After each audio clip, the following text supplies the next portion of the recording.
తటాలన బరువు పెరిగిపోవటం, అరెరే బరువు పెరిగామే అని మళ్ళీ ఫాస్ట్గా ఆ తటాలన పెరిగిన బరువుని తగ్గించుకునే ప్రయత్నం చేయటం, ఇది మన వాళ్ళకి అలవాటు. ఈ నేపథ్యంలో చాలామంది చాలా షార్ట్ కట్స్ని ఎంచుకుంటూ ఉంటారు. దీనికి ఒక బెస్ట్ ఉదాహరణ ఏంటంటే ఫాస్టింగ్, ముఖ్యంగా జ్యూస్ ఫాస్టింగ్. అంటే ఏం తినకుండా ఉంటారు, కానీ తినకుండా ఉండలేరు కాబట్టి జ్యూస్ తాగుతారు. మరి ఇది ఎంతవరకు నిజం, ఎంతవరకు దీంట్లో రిజల్ట్ ఉంటుంది, మెడికల్గా ఏమైనా ఇబ్బందులు ఉంటాయా, ఇది ఈ వీడియోలో మనం తెలుసుకుందాం. మిత్రులారా నమస్కారం, నేను మీ డాక్టర్ చిరుమామిళ్ళ మురళీ మనోహర్. ఈ వీడియోలో చాలా ముఖ్యమైన విషయాన్ని తెలుసుకోబోతున్నాం. జ్యూస్ ఫాస్టింగ్ అంటే కేవలం జ్యూస్ను మాత్రమే తాగి ఉండటం. ఇలాగా జ్యూస్ ఫాస్టింగ్ తోటి బరువు తగ్గేటువంటి అవకాశం ఉందా, ఇది మంచిదేనా, ఏమైనా ఇబ్బందులు ఉంటాయా, ఇది మనం తెలుసుకుందాం. చూడండి, రీసెంట్ ట్రెండ్స్, ఆధునిక పోకడలు ఆరోగ్య సూత్రాలను కూడా ఇన్ఫ్లుయెన్స్ చేస్తున్నాయి, ప్రభావితం చేస్తున్నాయి. ఒక దశలో ఇదే నిజమైన ఆరోగ్య సూత్రమేమో అనుకునేటట్టుగా చేస్తున్నాయి. బరువు తగ్గటానికో, శరీరంలో ఉండేటువంటి మలినాలని తొలగించడానికో, అంటే డీటాక్సిఫికేషన్, ఈ జ్యూస్ ఫాస్టింగ్ అనే దాన్ని చాలామంది అడాప్ట్ చేసుకుంటున్నారు. ఇది బాగా పాపులర్ అయిపోయింది కూడా ఈ మధ్యకాలంలో. అంటే కొంతకాలం కేవలం పండ్లు, కూరగాయలు, వీటి తాలూకు రసాలు మాత్రమే తాగుతూ ఉండటం అనేది జ్యూస్ ఫాస్టింగ్. అంటే వినటానికి ఇది చాలా అట్రాక్టివ్గా, ఆకర్షణీయంగా ఉంటుంది. కానీ దీని ప్రయోజనాలు అలాగే దీని ప్రమాదాలు రెండు కూడా అర్థం చేసుకోవడం అనేది చాలా ముఖ్యం. అంటే ట్రెండ్ వెంట పరుగులు తీయటం అనేది మనకి మామూలే. ఒకప్పుడు ఆయిల్ పుల్లింగ్ అన్నారు, ఆ తర్వాత ఫాస్టింగ్ అన్నారు. ఇలాగ కొత్త కొత్త ట్రెండ్స్ గురించి మన వాళ్ళకి ఎక్కువ ఇంట్రెస్ట్ ఉంటూ ఉంటుంది. ఆ తర్వాత మళ్ళీ వాటి మర్చిపోతూ ఉంటారు. అంటే ఒకప్పుడు ఇడ్లీ బండి లాగా ఇప్పుడు ఈ జ్యూస్ బండ్లు కూడా ముందు ముందు వస్తాయి, మళ్ళీ అవి తెరమరుగైపోతూ ఉంటాయి. కాబట్టి దీనికి సంబంధించి అసలు నిజాలు ఏమిటి అని తెలుసుకోవటం ముఖ్యం. మెయిన్గా ఇక్కడ ఒక పాయింట్ చెప్పాలి, ఇదేంటంటే పోషకాలు, ఆ న్యూట్రియంట్ సంగతి ఏమిటి, ఇది ప్రధానంగా మనం ఆలోచించాలి. జ్యూస్ ఫాస్టింగ్ చేసినప్పుడు పండ్లు, కూరగాయల నుంచి విటమిన్లు, మినరల్స్, యాంటాక్సిడెంట్లు ఇవన్నీ దొరుకుతాయి. దీంట్లో ఒప్పుకోవాల్సినటువంటి విషయమే.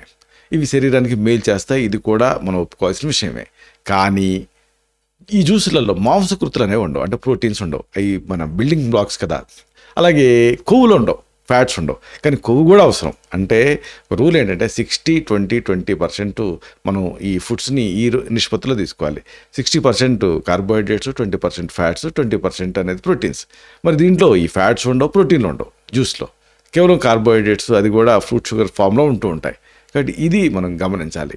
ఆరోగ్యకరమైన ఆహారానికి ఇవి కూడా అవసరం, ఏది ప్రోటీన్స్ అవసరం, ఫ్యాట్స్ కూడా అవసరం. కానీ జ్యూస్లలో ఉండవు.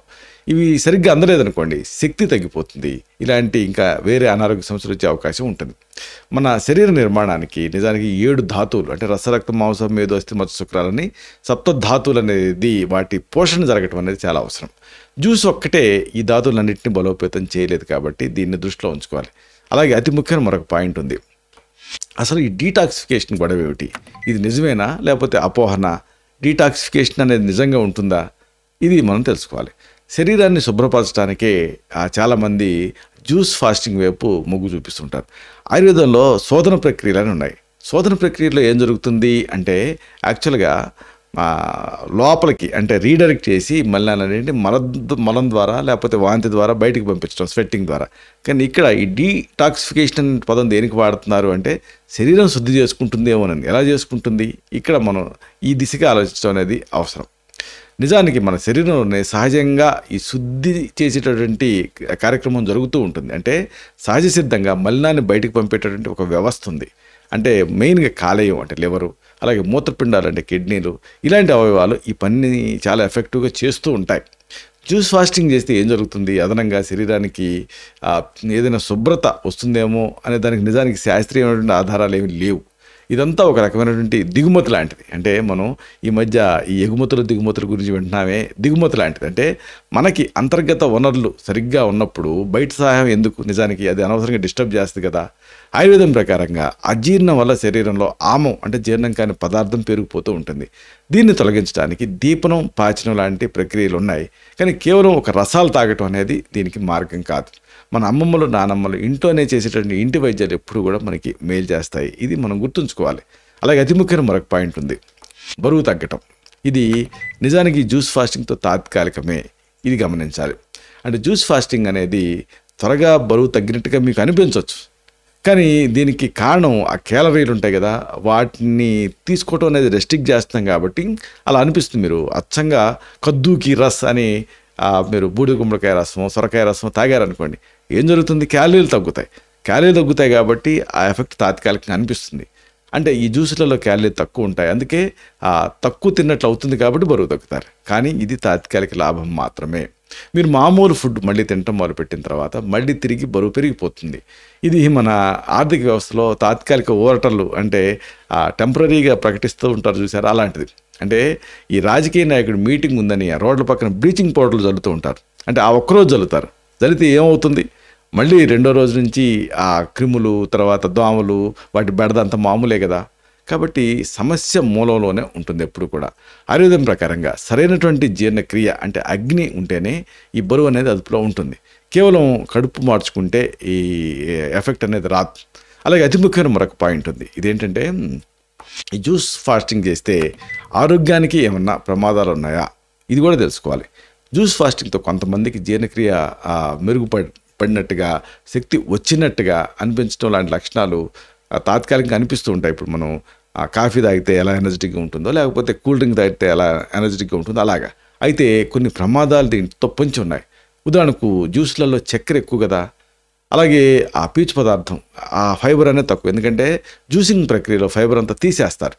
దీనివల్ల రక్తంలో చక్కెర స్థాయిలు ఒక్కసారిగా పెరిగిపోతాయి. అంటే బ్లడ్ షుగర్ స్పైక్స్ అంటారు దాన్ని. ఒక్కసారిగా పెరిగిపోయి అది ఇతర కాంప్లికేషన్స్కి దారితీస్తుంది. ఎక్కువ కాలం పాటు కేవలం ఇలాంటి జ్యూస్లు, రసాలు తాగుతూ ఉంటే పోషకాల లోపం, అంటే న్యూట్రియంట్ డెఫిషియన్సీ వచ్చేటువంటి అవకాశం ఉంటుంది. అలాగే కండరాలు కూడా బలహీనపడతాయి, అంటే మజిల్ లాస్ జరుగుతుంది. అన్నిటికీ మించి రోగనిరోధక శక్తి తగ్గుతుంది, అంటే ఇమ్యూన్ సిస్టమ్ వీక్ అయిపోతుంది. ఇలాంటి సమస్యలు వచ్చే రిస్క్ ఉంటుంది. ఇవన్నీ వాతపిత్త కఫ దోషాల్లో సమతుల్యాన్ని దెబ్బతీసి అసమతుల్యతకు దారితీసేటువంటి వీలుంటుంది. ఇక్కడ డెంగ్యూ, మలేరియా వచ్చినప్పుడు ఆరోగ్య శాఖ మన ఇంటిని శుభ్రం చేసుకోమని రేడియోలలో, టీవీలలో సలహాలు ఇస్తూ ఉంటుంది. కానీ అది మాత్రం చెత్తను తొలగించడంలో విఫలం అవుతూ ఉంటుంది. కాబట్టి ఆ సమస్య తీరదు కదా బయట చెత్త ఉన్నంతకాలం. కాబట్టి ఇలాగా ఈ విషయాన్ని మీరు ముఖ్యంగా దృష్టిలో ఉంచుకోవాలి. అంటే కాజ్ని తొలగించడం అనేది చాలా ముఖ్యం. కాబట్టి ఇలాంటి విషయాలను ఎప్పుడు కూడా అశ్రద్ధ చేయకూడదు. మరి ఏమిటి ఇక్కడ ముఖ్యమైన మరొక పాయింట్ ఉంది. అంటే మరి ది బెస్ట్ ఏమిటి, అంటే మంచి మార్గాలు ఏమిటి, ఇది తెలుసుకోవాలి. జ్యూస్ ఫాస్టింగ్కి బదులుగా సంపూర్ణమైన ఆహారం తీసుకోవడం అనేది మంచిది. అంటే రకరకాల పండ్లు, కూరగాయలు, వీటిని తినడం వల్ల శరీరానికి పీచు పదార్థం అందుతుంది. అలాగే ఆరోగ్యకరమైన కొవ్వులు అందుతాయి, మాంసకృతులు అందుతాయి, విటమిన్లు, మినరల్స్ అన్నీ కూడా అందుతాయి. విషతుల్యమైనటువంటి ఈ మలినాలు పోవటం అనేది ఏమిటంటే, ఈ ఇంటర్నల్ ఆర్గాన్ సక్రమంగా పనిచేయాలి. సమతుల్యమైనటువంటి పోషకాలు ఉండేటువంటి ఆహారం సహజంగానే శరీరాన్ని శుభ్రపరిచేటువంటి ప్రక్రియలకి సహాయపడుతూ ఉంటుంది. దీంతో ఆ క్యాలరీల బాగా too much restriction of calories అంటారు. అంటే బాగా రెస్ట్రిక్ట్ చేయాల్సినటువంటి పరిస్థితులు రావటం, పోషకాల లోపం రావటం, ఇలాంటి సమస్యలు రాకుండా ఉంటాయి. ఆయుర్వేదం చెప్పేటటువంటి ఆహార విహార నియమాలు, అంటే ఆహారం, జీవనశైలి ఇలాంటివి పాటిస్తే అప్పుడు మీరు ఆరోగ్యాన్ని కాపాడుకోవచ్చు.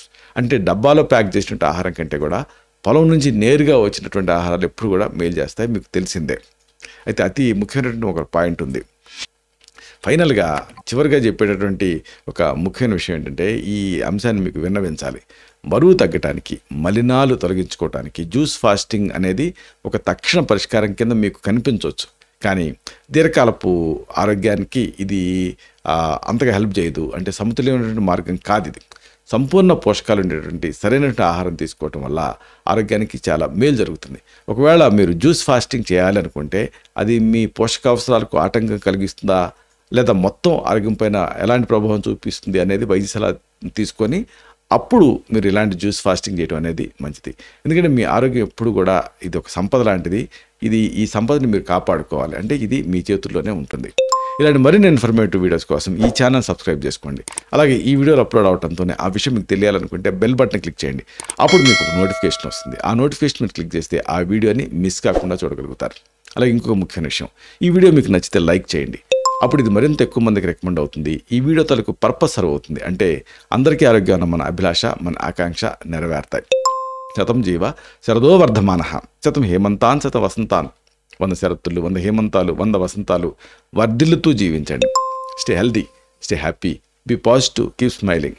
Love you all. శుభం.